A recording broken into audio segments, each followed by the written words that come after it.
Thank you very much. Thank you for letting me join your committee today.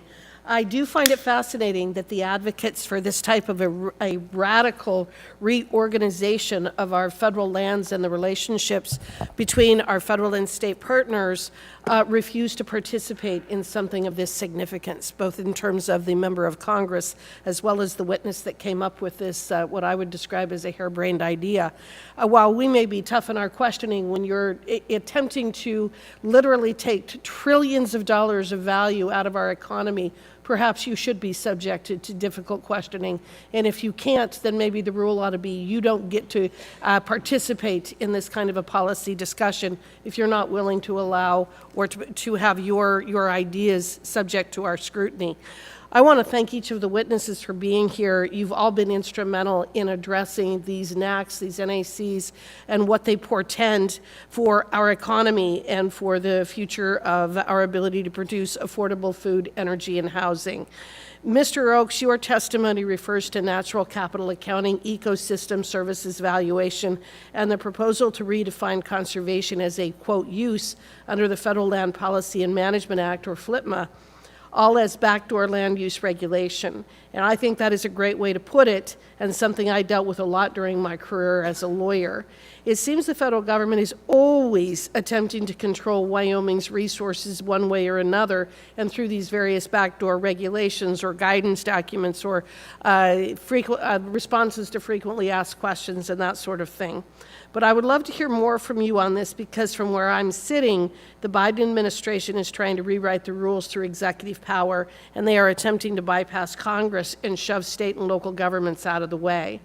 My question for you, Mr. Oakes, is can you please elaborate on how the Biden administration is engaging in backdoor land use regulation?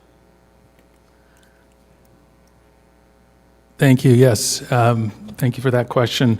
Yeah, so of course under FLPMA we have multiple use, that multiple use doctrine, and FLPMA, of course, Congress is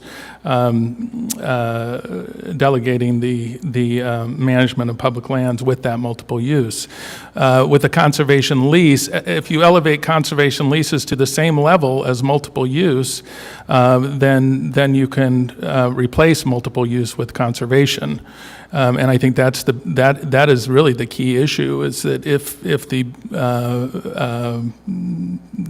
administration creates a conservation rule outside of congressional processes, then you have effectively elevated conservation to the same level of multiple use and can replace multiple use with conservation and replace those activities that are critical to states out in the West, certainly Wyoming and Utah, with a conservation mission as opposed to multiple use. Well, and when I read the rule proposed by the SEC related to changing the rules for the New York Stock Exchange, they specifically state that there cannot be multiple use. They will not allow for logging, grazing, mineral development, mining, etc. It is only this concept of conservation that is never defined.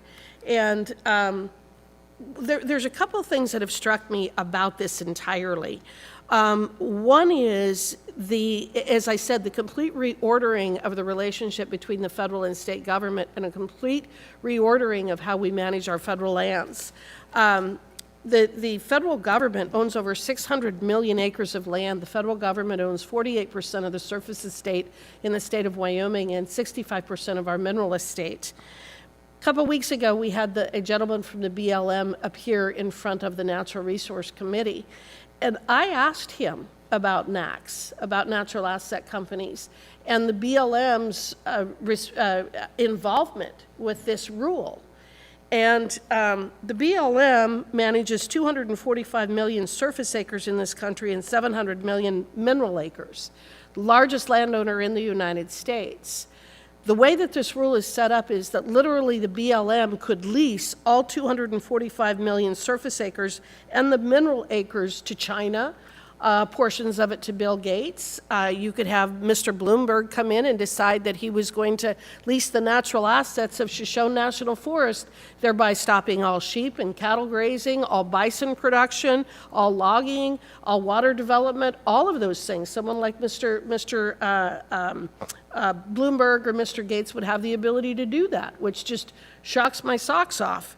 But what really shocked me was when I asked the gentleman from the BLM about this, he didn't know anything about it. Does that surprise you? Yes. Well, it surprised me. And I kept pushing him. Are you telling me that the SEC never contacted you about the idea of monetizing and securitizing all of the natural assets of the BLM? And he said that they did not. And I think that that demonstrates either maybe he wasn't being entirely forthcoming, maybe there were people in the BLM that they contacted but not him. Perhaps the SEC and the New York Stock Exchange are arrogant enough to move forward with a rule like this without actually contacting the land use agencies. I mean, there's all kinds of things that we could surmise from that. But the one thing that I think is very evident is that none of this was ready for prime time.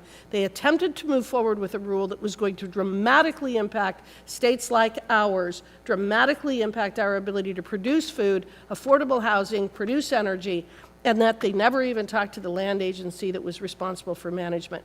I think that it just demonstrates how incredibly bankrupt this entire process was. I'll just want to make one more point, and that is that I want to read from the rule. The exchange states that the reporting framework is based on the natural capital accounting standards established in the United Nations System of Environmental Economic Accounting. So in addition to all the other terrible things related to this rule, it would be the United Nations that would establish the accounting standards that we would have to live with as they stole our lands. Thank you. With that, I yield back.